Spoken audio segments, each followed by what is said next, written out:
بسم اللہ الرحمن الرحیم. معزز ناظرین، پروگرام مذاہب اور عقل انسانی سے کامران علی خان کا سلام قبول کیجیے.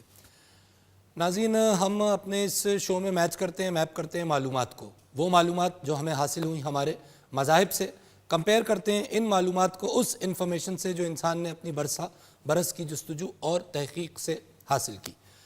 ناظرین، فار پاسٹ فیو پروگرامز ہم ایسٹرالوجی کو ایکسپلور کر رہے ہیں اور اسی حوالے سے ڈسکشن کو آج کنکلوڈ کریں گے، اور علم نجوم کے حوالے سے جن مختلف ڈائمنشنز کو اب تک ہم نے ڈسکس کیا ہے اس پروگرام میں، کوشش کریں گے کہ اس سے کچھ نتیجہ خیز معلومات آپ تک پہنچ سکیں. ڈسکشن کریں گے اس حوالے سے. اسٹوڈیو میں ہمارے ساتھ تشریف رکھتے ہیں ممتاز شرکائے گفتگو، تشریف رکھتے ہیں ہمارے ساتھ ممتاز عالم دین، ویری ایوڈ اسکالر جناب علامہ سید محمد اون نقوی صاحب. کسی تعارف کے محتاج نہیں ہیں. ادارہ تبلیغ تعلیمات اسلامی پاکستان کے آپ چیئرمین ہیں. حج و عمرہ کمیٹی پاکستان کے آپ چیئرمین ہیں. 7 کتابوں کے مصنف ہیں. تشریف رکھتے ہیں ہمارے ساتھ اکلٹ سائنسز کے ماہر علی محمد خان صاحب. ماہر علم نجوم ہیں، ماہر جوتش ہیں، ماہر علم الاعداد ہیں، انٹرنیشنلی ایکنالجڈ ہیں. آپ کے پیپرز انٹرنیشنل میگزینز میں پبلش ہوتے رہتے ہیں. تشریف رکھتے ہیں ہمارے ساتھ ماہر سائیکیٹرسٹ ڈاکٹر وجاہت قاضی صاحب، آپ کاؤنسلر بھی ہیں. تشریف رکھتے ہیں ہمارے ساتھ سعید الظفر صدیقی صاحب، شاعر ہیں، 4 کتابوں کے مصنف ہیں، کیمسٹری میں ماسٹرز ہیں. تشریف رکھتے ہیں ہمارے ساتھ ممتاز کرسچن اسکالر جناب ریورنڈ کرسٹوفر ہاک صاحب. سینٹ تھامسز تھیولوجیکل کالج سے آپ کا تعلق ہے، درس و تدریس میں مصروف رہتے ہیں. Welcome all of you to my شو.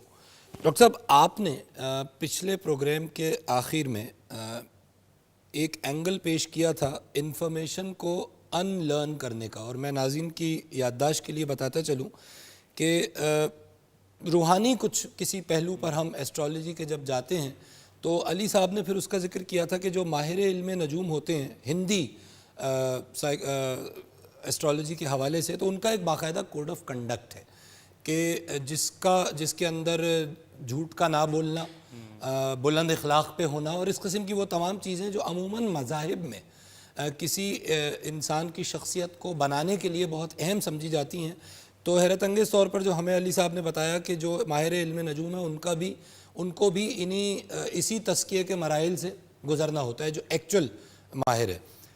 پھر آپ نے ایک ان لرن کرنے کی بات کی تھی، اس بات کی تفصیل میں ہم جانا چاہیں گے. دیکھیں، اگر دیکھا جائے تو یہ صرف اس فیلڈ کی بات نہیں ہے. اس کے علاوہ بہت ساری ایسی فیلڈز ہیں جس میں ہم چیزوں کو جب سے پیدا ہوتے ہیں کافی چیزوں کو لرن کر رہے ہوتے ہیں، جو کہ ہماری پرسنالٹی پہ اچھے اثرات بھی مرتب کرتی ہے اور برے بھی کرتی ہے. یہ جو فیلڈ ہے ایسٹرالوجی کے اندر، ہم جب کسی کو اس میڈیٹیشن کے لیول پہ لے کے جانا چاہتے ہیں کہ جہاں اس کو خود بخود خیالات بھی آ رہے ہیں، پھر یہ علم بھی اس کو مدد کر رہا ہے، تو وہاں پہ ایک دماغ کا صحت مند ہونا یا اس دماغ کے اس ڈائمنشن کا ہونا بہت ضروری ہے.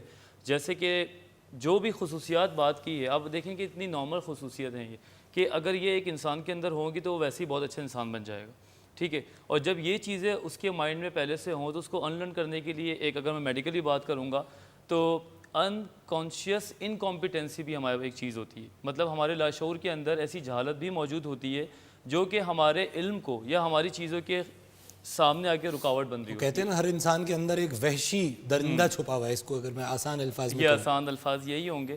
اس چیز کو توڑنا بہت ضروری ہے، اس کو کنفرنٹ کرنا بہت ضروری ہے. تو اس کے لیے ایک ایسا آئی ڈونٹ نو ان کا کون سی ٹریننگ ہے یا کون سا طریقہ کار ہے، لیکن آپ دیکھیں ایسے بہت سی فیلڈز میں ان چیزوں کو انلرن کیا جاتا ہے. ہم لوگ اس کو کاؤنسلنگ کے تھرو کرتے ہیں، میڈیکل. جس طرح بعض اوقات ڈرائیونگ کو لے لیں، اگر آپ پاکستان میں ڈرائیو کرتے ہیں اور یہاں کی ڈرائیونگ کا انداز آپ نے سیکھا ہوا ہے اور آپ یو کے امریکہ میں جا کے ڈرائیو کرتے ہیں، تو وہاں کا جو انسٹرکٹر ہے وہ آپ کو سکھائے گا نہیں. پہلے وہ جو غلط چیز آپ نے یہاں سے سیکھ کے گئے میں ان کو لرن کرنے کا ایک تھرو پراپر چینل ہوتا ہے ان کا. اس کی ٹریننگ کا انداز بھی ڈفرینٹ ہوگا.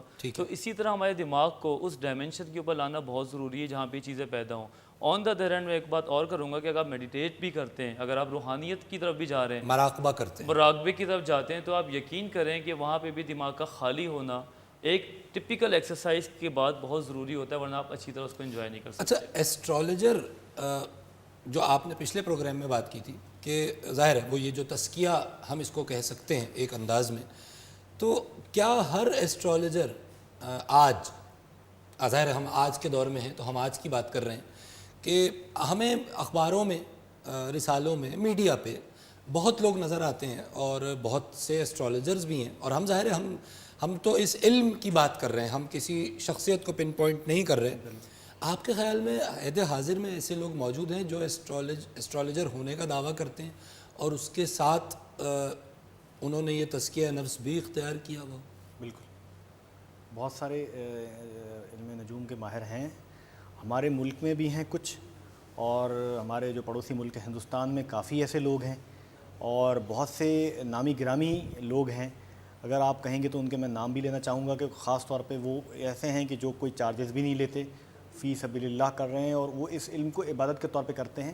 لیکن اس جو جوتش میں ایک چیز یہ بھی ہے علم نجوم میں کہ جو جوتش کے پاس جاتا ہے کوئی سائل، وہ ایک مطلب اپنی نیک نیتی کے ساتھ جاتا ہے، اس کا مذاق مضحکہ اڑانے نہیں جاتا، اور اس کے لیے کچھ نہ کچھ، قدیم زمانے میں یہ تھا، کچھ نہ کچھ پھل، کوئی تحفہ وغیرہ لے کے جاتا ہے عزت کے لیے.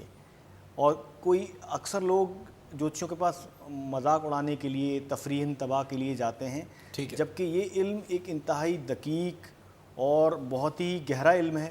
اور آپ جا رہے ہیں کسی جوتشی کے پاس تو اس کی فیس ہے، کیونکہ آج کل کے زمانے میں آپ کو پتہ ہے کہ جو بھی چیزیں ہیں ان کا ایک پورا ایک سسٹم ہے، تو وہ ضروری ہے. کیونکہ اگر یہاں پہ ہمارے ملک میں آپ کو پتہ ہے ایک بہت بڑا کلچر ہے فٹ پاتھی نجومیوں کا، جو کہ بہت لمبی چوڑی فیسیں اور مختلف قسم کے تعویذات، عملیات، مختلف قسم کے لوگوں کو ہر جس جوتشی کے پاس جائیں وہ جوتش یہ یا عامل یہ کہہ دیتا ہے کہ آپ کو جادو ہو گیا ہے. اچھا، تو صحیح ایسٹرالوجر پھر پہچانے کیسے؟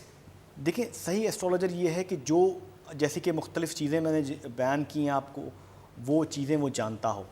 آپ کسی جوتشی سے پوچھیں کہ منازل میرا نچھتر کون سا ہے. مگر بات یہ ہے کہ اگر مجھے اتنا کچھ پتہ ہوتا کہ میں اس کی وہ جو کچھ جانتا ہے اس کو اگر میں ویریفائی کر سکتا ہوں تو میں اس کے پاس جاؤں گا کیوں؟ مجھے تو کچھ بھی نہیں پتا. بنیادی چیزیں تو چند ایک چیزیں، جیسے انسان کسی کے پاس جاتا ہے، ایک ہائی بلڈ پریشر کا مریض، عام کامنلی تمام آدمیوں کو پتہ ہے کہ ایک نارمل بلڈ پریشر کی رینج کیا ہے، شوگر کی رینج کیا ہے. آج کل لوگ اتنے علمی طور پہ آگے چلے گئے ہیں کہ آپ کو پتہ ہے کہ ایک کامن بلڈ پریشر جو ہے. میرا سوال یہ کہ اگر ہم ڈاکٹر کے پاس بھی جاتے ہیں تو عمومی طور پر اس کی دوا کے ایفیکٹ سے ہی پتہ چلتا ہے کہ یہ ڈاکٹر صحیح ہے یا نہیں ہے.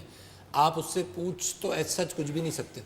نہیں، پھر بھی آپ کو جیسے بلڈ پریشر کی تعداد مطلب ایک مقدار ہے، یا اسی طرح سے نجوم کی کچھ چیزیں کہ آپ کا قمری برج کیا ہے، شمسی برج کیا ہے، آپ کا تالے کیا ہے، یہ ایک دو چیزیں آپ کو پتہ چل جاتی ہیں پوچھ کے کہ بھئی میرا یہ کیا ہے. اگر وہ یہ بتا پاتا ہے صحیح طرح، مطلب وہ آپ کو بولتا ہے جی آپ کا شمسی برج یہ ہے، قمری برج یہ، اور اگر وہ ادھر ادھر کی باتیں کرتا ہے، ٹالتا مٹولتا ہے، اس کا مطلب اس کو علم نہیں ہے. اس کو میں اس انداز سے کہوں گا کہ اگر بالفرض انہوں نے آپ کو فوراً ایک چیز ابھی بتلائی کہ صاحب اگر آپ خواتین کے ساتھ شو کریں گے تو آپ کامیاب ہوں گے، ٹھیک ہے، اب یہ درمیان میں وقفے میں مثلا بتلا رہا بات ہو رہی تھی، ٹھیک ہے، اب آپ یہ کر کے دیکھیں، اگر کامیاب ہو رہے ہیں تو یہ صحیح ہے. یعنی وہ ٹیسٹ کرنا پڑے گا، ٹیسٹ کرنا پڑے اس گا، کا اور کوئی ایک اور طریقہ نہیں. بڑی جی سعید الظفر صدیق. اس سلسلے میں میں نے جو تھوڑا سا دیکھا تھا، اس کے تحت وہ علوم جو تجربات پر بیس کرتے ہیں، ان کے علاوہ وہ علوم جو مشاہدات پہ بیس کرتے ہیں، ان کے لیے چھٹی حس کا بیدار ہونا کسی نہ کسی حد تک ضروری ہوتا ہے. ٹھیک ہے، بغیر چھٹی حس کی مدد کے وہ ان علوم کے اوپر دسترس حاصل ہی نہیں کر سکتے. اور یہ چھٹی حس کو بیدار کرنے کا ایک نفس کشی کا ایک ذریعہ علامہ صاحب نے بتایا، تو یہ شرط بتائی گئی ہے. اچھا، یہ بڑا انٹرسٹنگ پہلو ہے. اور ظاہر ہے ناظرین، جب ہم اس طرح کے کسی علم کی بات کرتے ہیں تو ultimately we dwell ourselves into some sort of a philosophical paradigm. کوئی نہ کوئی فلسفہ ضرور ہے جو آ جاتا ہے بیچ میں. بریک لیں گے، ہمارے ساتھ ہی رہیے گا.